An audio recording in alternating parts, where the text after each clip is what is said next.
نهایت عجزی تاوی دیو جنا عربوی طریق معبد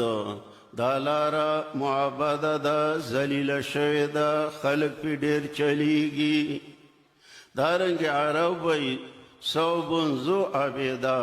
دا جامع استری شوی دا پینزل کی او نری شوی دا بیا عبادت ابن قیم رحمت اللہ علیہ یو کتاب دے مدارج السالکین د پینڈی شیخ رحمه اللہ د جواہر پا مقدمہ کی پاغا حوالہ ورکڑی اگر چې زمان بعض مشایخ ویلیو چې ما مدارج السالکین ډیرو کوته خو ما پکې دا حواله پیدا نکړه وی بیا ما د سجادی بخاری رحمه الله نه چې کوم مراتب د جواهر القرآنو دا غنه مې تپوس وکړ ویل هغه راته ویلي چې د پینډۍ شیخ رحمه الله سره کومه نسخه وه نو دا په حاشیه باندې دا لیکلي شهید اذان مولانا خان باچا رحمه الله بم مونږ ته د مدارج السالکین حواله ورکوله دغه وجه دا چې ما په خپل تفسیر الهام الرحمن کې د قوسین په منځ کې لفظ د حاشیې لیکلی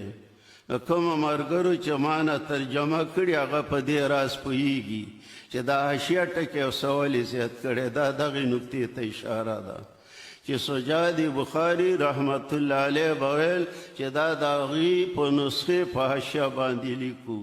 العبادت عبارة عن الاعتقاد والشعور بأن للمعبود سلطة غيبية يقدر بها على النفع والضرر فكل دعاء ونداء وتعظيم ينشأ من هذا الاعتقاد فهو العبادة چې دا عقیده وساتي چې زه د چا عبادت کوم نو د هغه دپاره یو غیبي طاقت شته